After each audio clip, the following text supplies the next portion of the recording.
Le 5 décembre 2011, mon monde s'écroule. J'ai 37 ans, j'apprends que j'ai un cancer. Il est grave, il faut faire vite. On m'entoure, on me prend en main, on m'annonce le protocole. Une opération, 6 chimiothérapies suivies de 33 séances de radiothérapie. Je me laisse guider, j'ai confiance. À mon réveil, je prends conscience que ce n'est pas fini. Au contraire, tout ne fait que commencer.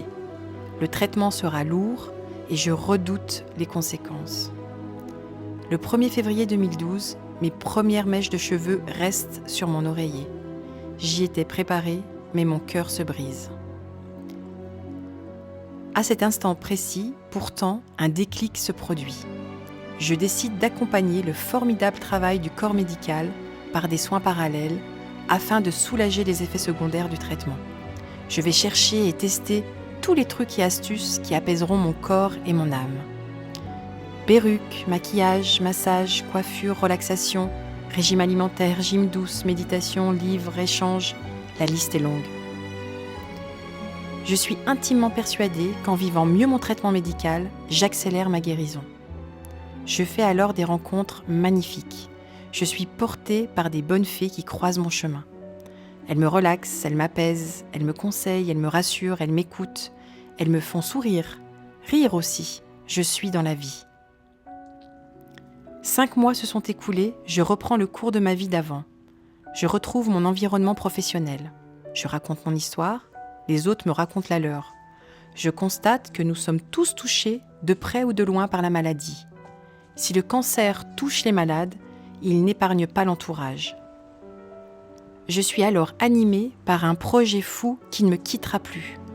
Créer un jour un lieu de vie où toutes ces bonnes fées seraient rassemblées. À Genève, des associations, des unités médicales, la Ligue contre le cancer, œuvrent depuis des années et font un formidable travail. Je les ai rencontrées. Elles savent où trouver ces bonnes fées, mais font le même constat que moi. Toutes ces personnes sont dispersées et isolées. Il faut redoubler d'énergie pour aller à leur rencontre. Et pendant le traitement, l'énergie fait très souvent défaut. Je me rends à Londres, à Aix-en-Provence, à Montélimar, afin de voir ce qui se fait déjà ailleurs. Ces visites me confortent dans mes convictions. Le lieu dont je rêve vraiment pourrait exister en Suisse, à Genève en particulier. J'en parle alors à des médecins, des infirmières, des praticiens, des thérapeutes, des amis, des personnes en phase de rémission comme moi, leurs conjoints, leurs enfants, leurs parents. Tous y croient et m'encouragent. Voici leurs témoignages.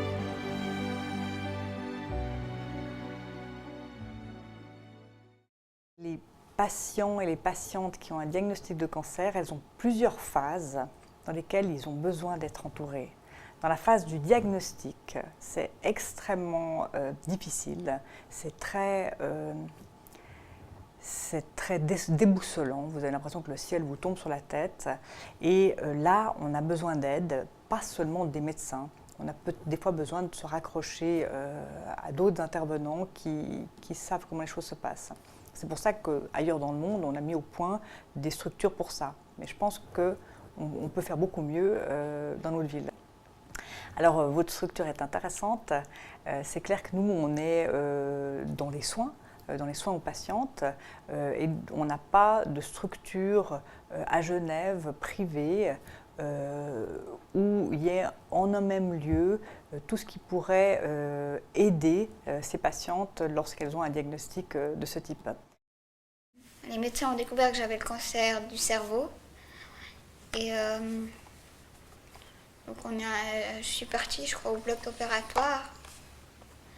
Et je me rappellerai toujours, pour m'endormir, on m'avait mis un masque et c'était tout nouveau. Ils avaient reçu des produits pour mettre à l'intérieur du masque parce que l'odeur du gaz est, paraît-il, très mauvaise. Et je me rappellerai toujours, j'avais choisi chocolat. Je suis très gourmande. Ça fait 3 fois que j'ai le cancer en 5 ans. 5-6 ans, ouais. Donc j'ai juste envie de prendre le cancer et de le mettre à la poubelle. J'en ai marre. Mais je vais y arriver. Et après, il va partir.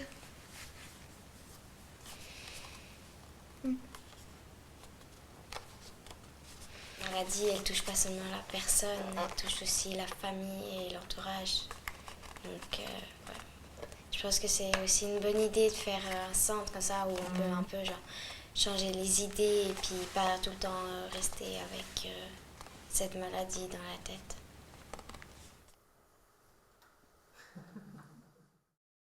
On a l'emprise sur peu de choses en fait. Et pouvoir accéder à des personnes qui ont peut-être des réponses alternatives à la chimie, à la médecine traditionnelle, ne serait-ce que parce qu'on se pose des questions sans que c'est forcément un effet, mais on a besoin de nous faire des démarches, d'aller chercher des solutions alternatives, d'aller consulter des gens à qui on peut poser des questions sur des médecines parallèles, sur des prédispositions psychologiques plus adéquates peut-être pour affronter certains moments ou pas. Il y a des questions personnelles, intimes, dans le couple aussi qui se posent. Et le médecin n'est pas forcément le plus à même pour répondre. Il peut répondre sur des choses physiologiques. Mais ça nous permet de prendre un peu l'emprise en fait, sur quelque chose sur lequel on n'a absolument pas d'emprise. On ne peut que espérer que ça se passe bien. Et c'est ça qui est important, c'est de pouvoir être dans une démarche proactive, dans quelque chose qui nous échappe totalement. Disons qu'on n'a pas le temps, en fait, de chercher la personne adéquate, parce que le traitement peut durer quelques mois et qu'on a quelques mois, en gros, pour enclencher les bonnes, même quelques semaines pour enclencher les bonnes actions. Et que si on a un lieu de référence où on sait qu'il y a une forme de caution de toutes les personnes qui sont là, que chacune dans leurs compétences sont efficaces et peuvent apporter quelque chose, c'est rassurant et c'est pratique. Parce qu'aller voir une naturopathe ici, puis un psychologue là-bas, si on n'était pas dans cette démarche-là avant, est-ce que c'est la bonne personne? Est-ce qu'il a vraiment les compétences pour?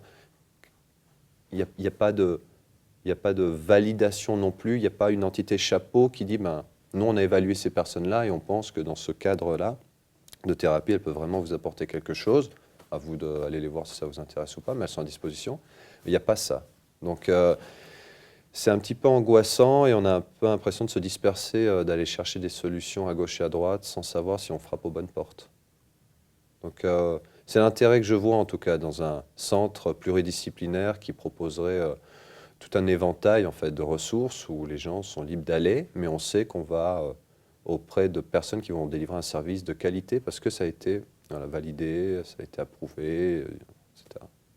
Savoir qu'il y a ces options-là, ce serait déjà un soulagement. Il y a peut-être une manière d'aborder les choses, il y a peut-être des choses qui marchent mieux et puis d'autres familles qui sont passées par là et qui pourraient nous donner des conseils à ce niveau-là. Donc il a fallu se battre plus ou moins tout seul. Et avec le recul, je pense que oui, effectivement, si on avait été soutenu un petit peu plus, mieux compris, ou peut-être poser notre sac vers quelqu'un qui était peut-être neutre ou qui nous aurait donné un petit coup de pouce, oui, je pense que ça aurait été une grande aide. Et je trouve que bravo si Genève fait ça. Et je suis prête à ouvrir ça en Valais. Moi c'était plutôt de ne pas devoir se casser la tête, à savoir qu'est-ce qui fonctionne pas, qu'est-ce qui pourrait soulager ou qu'est-ce qui ne pourrait pas soulager. Juste, voilà, juste l'effort, le seul effort à faire, c'est pousser la porte. Oui. Après, on s'occupe de tout. Une des étapes difficiles aussi pour moi, c'est vrai que c'est le changement d'apparence. C'est vrai qu'en plus, moi, j'ai une profession où, comme j'essaie d'aider les autres, je veux toujours paraître en bonne santé. Donc là, le fait d'être moins malade, c'était un peu difficile. Et c'est vrai que les changements au niveau physique, la perte de poids, même la perte de cheveux, même si c'est pour un homme, c'est sûr que c'est un peu moins gênant. Et bon, comme c'est un peu de mode, ça peut aller, mais c'est vrai que c'était quand même une étape pour moi de voir un peu ces changements-là. Ça lui est tombé dessus, cette maladie, et qu'il n'a jamais eu l'occasion en fait, de rencontrer des personnes de son âge qui traversaient la même chose. Et c'est vrai qu'il y avait beaucoup de questions, parce que est-ce que c'est normal que moi je réagisse comme ça? Est-ce que c'est normal que moi j'ai cet effet secondaire alors que le médecin m'en avait jamais parlé? Enfin, il y a plein de choses comme ça qui, je pense que ça lui aurait fait pas de rester tout le temps dans le cercle avec que des malades, parce que forcément, parfois ça fait du bien aussi d'oublier sa maladie et de penser à autre chose et de parler d'autre chose aussi. Mais c'est vrai que c'est important juste pour être rassurée et savoir qu'on n'est pas seul à traverser ce genre de situation. Et je sais que même pour moi, c'est moi qui l'accompagnais, j'ai beaucoup pris sur moi pendant les 6 mois de traitement. Et je ne sais pas pourquoi, je devais penser que j'étais plus forte que les autres. Mais après la maladie, en fait, Fred remontait et moi, c'était l'inverse. En fait, on n'était plus du tout sur la même longueur d'onde à ce moment-là parce que lui allait beaucoup mieux parce qu'il était sorti de cette maladie et j'étais heureuse pour lui. Mais moi, j'avais tout donné et j'ai eu l'après-coup, enfin le contre-coup après la maladie. Et c'est vrai que ce que je me dis, c'est que si un centre d'accompagnement avait existé à ce moment-là, j'ai essayé de me faire aider un peu pendant le traitement de Fred, à accompagner un peu d'acupuncture, des choses comme ça. Mais s'il y avait eu un centre où on m'aurait peut-être proposé d'autres choses, peut-être que j'aurais compris que c'était maintenant qu'il fallait que je me fasse aider et que les choses n'auraient pas été de la même, pareilles en fait les mois suivants. Nous déplaçons les prothésistes capillaires au sein des équipes médicales avec lesquelles nous travaillons vraiment main dans la main. Et on est là pour leur donner des solutions. Que ce soit les hommes et les femmes, quand elles arrivent dans notre cabinet ou au sein de la clinique ou au sein des hôpitaux, elles se déshabillent. Parce que quand on coupe les cheveux, on met à nu la personne quelque part. Et c'est très dur pour elles.